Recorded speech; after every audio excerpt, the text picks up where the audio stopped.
मैं संतोष मैम। हमने last lecture में स्टार्ट किया हुआ था ट्रिपल इंटीग्रल, जिसकी 2 वीडियो हम अपलोड कर चुके हैं। ट्रिपल इंटीग्रल का ही नेक्स्ट टॉपिक आज हम करेंगे। नेक्स्ट टॉपिक होगा हमारे पास डिरिचलेट इंटीग्रल।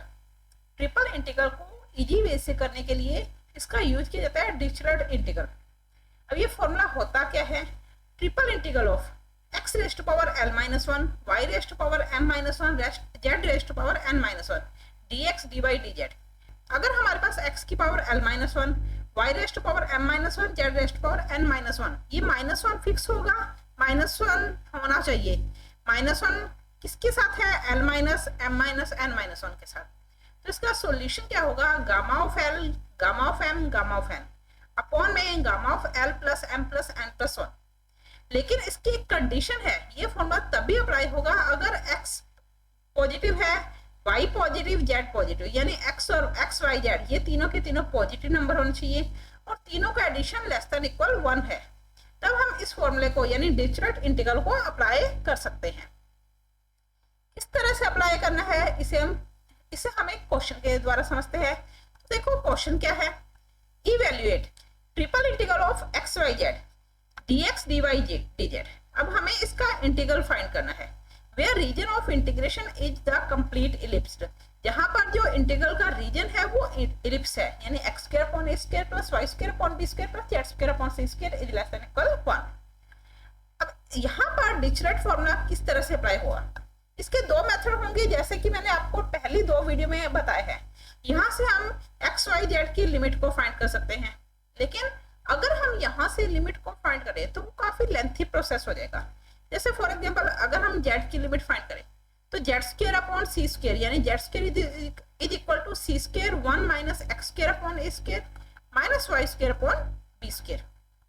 तो z की वैल्यू हमारे पास plus minus c root 1 minus x square upon a square plus y square upon minus y square upon b square होगी। यानी z की लिमिट माइनस दिस पार्ट से प्लस दिस, यानी minus c root this value और plus c root this value. इसी तरह y की limit में हम z को हटा देंगे तो y की लिमिट आ जाएगी plus minus two plus and x की लिमिट आ जाएगी। ओके, क्योंकि कंप्लीट इलिप्स है तो माइनस टू प्लस लिमिट रहेगी। अब अगर हम यहाँ पर इसको कैलकुलेट करें तो ये काफी लेंथी प्रोसेस हो जाएगा, इसलिए यहाँ पर हम डिरिचलेट फॉर्मूले को अप्लाई करेंगे।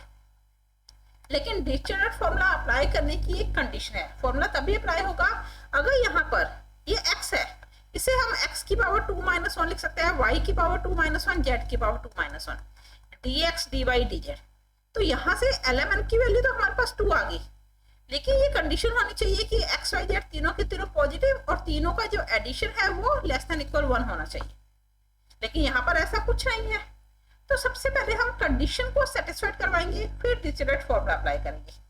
अब कंडीशन क्या है कि जो हमारे पास वैल्यू है वो लेस देन इक्वल 1 में होनी चाहिए। फॉर एग्जांपल जैसे x plus Y plus Z लिखा था, लेस देन इक्वल 1 में हमारे पास क्या है? x square upon a square plus y square upon b square plus z square upon c square. तो हम सबसे पहले क्वेश्चन को सॉल्व करने, क्वेश्चन की स्टार्टिंग हम कहाँ से करेंगे? हम x square upon a square को कोई एक वेरिएबल मान लेते हैं u, y square upon b square को हमने मान लिया v, z square upon c square को हमने मान लिया w। तो इससे होगा क्या? हमारे पास कंडीशन क्या थी? x square upon a square plus y square upon b square plus z square upon c square is less than equal 1। अब x plus y plus z is less than equal 1। u v w, ये u v w होंगे क्या? ये positive number होंगे ना, क्योंकि ellipse है, ellipse के लिए। अब u v w तीनों का एडिशन लेस देन इक्वल 1। लेकिन डिरिचलेट फॉर्मूला अगर हमें अप्लाई करना है तो यहाँ पर भी फिर u v w होना चाहिए। x y z को हम u v w में चेंज करेंगे। तो देखो किस तरह से, x square upon a square is equal to u है, तो x स्क्वायर किसके इक्वल होगा? a स्क्वायर u के।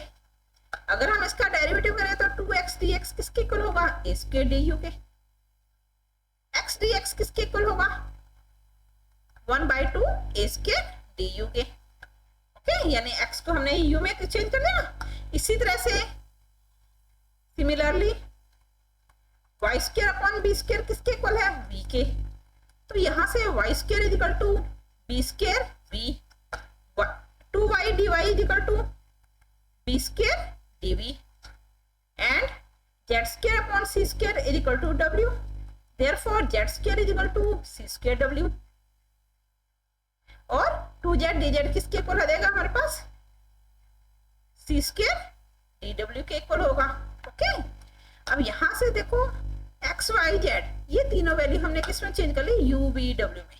तो क्वेश्चन यानी ये फर्स्ट इक्वेशन हमने ली, तो फर्स्ट इक्वेशन किसमें चेंज होगी, देन इक्वेशन फर्स्ट, यानी जो क्वेश्चन है हमारे पास triple integral of x d x. अब हमारे पास क्या था, x y z d x d y d Z.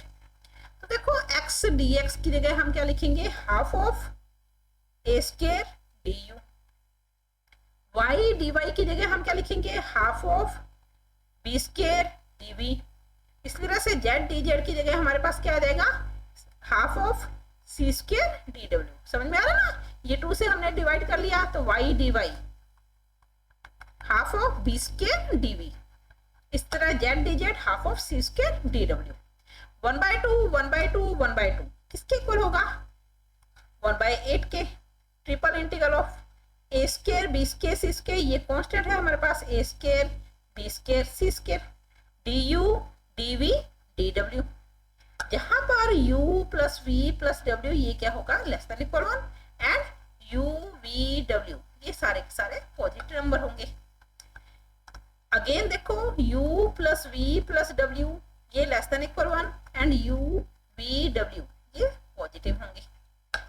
अब डिरिचलेट फॉर्मूला अप्लाई करने के लिए फिर से हम क्या करेंगे, a square B square C square upon 8 triple integral of, यहाँ पर वैल्यू जो है वो x की पावर l माइनस 1 y की पावर m माइनस 1, यहाँ पर हमारे पास ओनली 1 है, तो हम इसे u की power 1 minus 1, v rest power 1 minus 1 and w rest power 1 minus 1 लिख सकते हैं ना, क्योंकि पावर 0 हो जाएगी, पावर 0 का मीन्स 1, du dv dw, जहां पर u plus v plus w is less than equal 1 and u v w is greater than equal 0। अब डिरिचलेट फॉर्मूला अप्लाई हो रहा है ना, ट्रिपल इंटीग्रल ऑफ u की power 1 minus 1 v rest power 1 minus 1 w rest power 1 minus 1 du dv dw, l की जगह 1 m की जगह 1 n की जगह 1, एक्स वाई जेड यानी u plus v plus w तीनों का एडिशन लेस देन इक्वल 1, तीनों पॉजिटिव है, तो बाय डिरिचलेट फॉर्मूला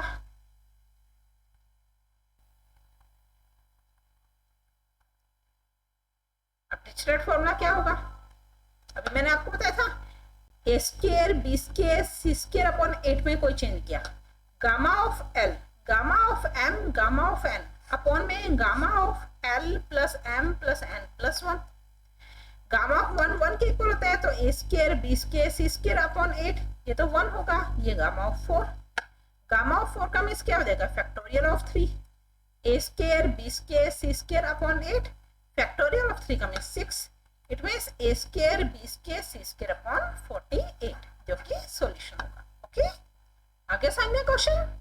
इसी तरह से आप डिरिचलेट फॉर्मूले से कुछ और क्वेश्चन भी कर सकते हो। अगर आपको इस मेथड में कोई भी डाउट हुआ तो आप मुझे कमेंट कर सकते हो, और अगर आपको आज का लेक्चर अच्छा लगा तो प्लीज आप इसे लाइक करें, शेयर करें, सब्सक्राइब करें और बेल आइकन पर क्लिक करें ताकि मेरा नोटिफिकेशन आप तक पहुंच सके। धन्यवाद, मिलते हैं नेक्स्ट वीडियो में इसी चैप्टर के कुछ और टॉपिक्स के साथ।